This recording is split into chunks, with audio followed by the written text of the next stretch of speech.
Okay, so we've been reading from this unpublished book, The Meaning of Life 109 by Mizuki Osanami. And we are here. Though the principles written in The Art of War by Sun Tzu, which are considered the strongest and remain consistent throughout history and across cultures, it makes one wonder how Sun Tzu himself approached the use of warfare. Generally, if one could win every battle and inevitably defeat the opponent, that would seem to be the best approach. However, that's not always the case. To win every battle is not the epitome of excellence. To subdue the enemy's forces without even engaging in combat is the true excellence, the art of war. Even with a record of undefeated battles, casualties cannot be avoided. Thus, winning without fighting is the best strategy. Conversely, the worst approach is to engage in a futile and vigorous battle without any prospect of victory. Engaging in battle while knowing defeat is imminent is the epitome of foolishness. However, in our lives, day by day, we draw nearer to death. Each day lived is a day survived without dying. This is comparable to relentlessly contending with the impending approach of death, as the German philosopher Schopenhauer describes. To live is really nothing other than to thwart this multitude of deaths and to delay them a little longer each time. Every breath, every heartbeat relentlessly prevents the onrushing death. In this way, moment by moment, we are fighting against death. Schopenhauer. When one falls ill, the intensity of this battle heightens. It becomes a struggle between illness and treatment, a fight to avoid death. Recovering from illness brings relief. However, even if one narrowly escapes death, is the threat of death truly eliminated? No, that is not the case.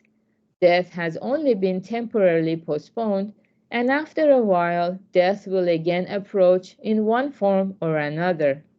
Absolute victory over death is unattainable. The saved state merely extends the inevitable. Life is akin to a battle that one knows they will lose. In terms of the art of war, life coerces us into enduring the worst of battles. Even if you manage to live beyond today or tomorrow and even surpass the average lifespan, it doesn't change the fact that you will eventually die. Life is an effort to prolong a battle you know you'll lose, a struggle to extend the inevitable, a pursuit of how to make the losing battle last even a second longer. Everyone's life ends with death. It's an issue that 100% awaits in your future. Okay, so up to here for today. Um, I think this passage is kind of helping us examine who we truly are. Um, because if we are just this body, then life just ends and then that's it. And yeah, nothing comes out of it other than whatever contributions we might have offered other people, but it ends.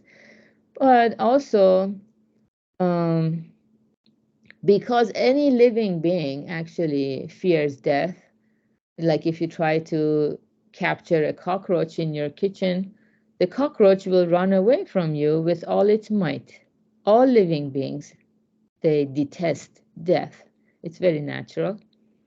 So to live life, in a sense, we have to win this battle against death. So we are in a battle every day, each one of us. So first of all, this awareness is very important. It softens the heart. It cultivates compassion. And it helps us see our humanity instead of getting bogged down by our superficial differences. If we truly understood that we might not be here tomorrow or next week, that's all we have today, we can show more love and compassion to all the people around us, all the creatures around us. Yeah, so that's one benefit of facing this truth head on. It's very good. Yeah. And then ultimately, so for those who walk the spiritual path and they don't believe that life ends when this physical body perishes, so then what happens to me when I die? Yeah, I don't want to continue suffering.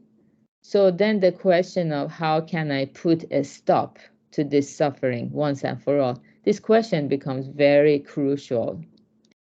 Yeah, so this is the question, or the critical question of birth and death, or the crucial question of the afterlife. And the problem is not having any clarity or light about it. That's the problem that we are trying to understand. And Buddhism teaches that this darkness of mind, which is darkness means not knowing something. So not knowing who we truly are. Am I the body or am I something different? What is that different part? What is it? We don't have the clear answer to these questions. So this darkness of mind can be eliminated the instant the light of the Buddha reaches our heart. That wisdom, light in Buddhism means wisdom. So wisdom has the power to destroy darkness and ignorance. And that's what gives meaning to every day of life. So please don't think this passage is depressing. It is not. Actually, the more we understand what was written here, the more fully we live life every day, every hour, every breath. Today is December 1st. We reached the last month of 2023. It's unbelievable how fast time is passing. But the more we understand that life is a one-way street, we cannot, replace our days or go back. So we can live life to the fullest. Yeah, that's the beautiful message here.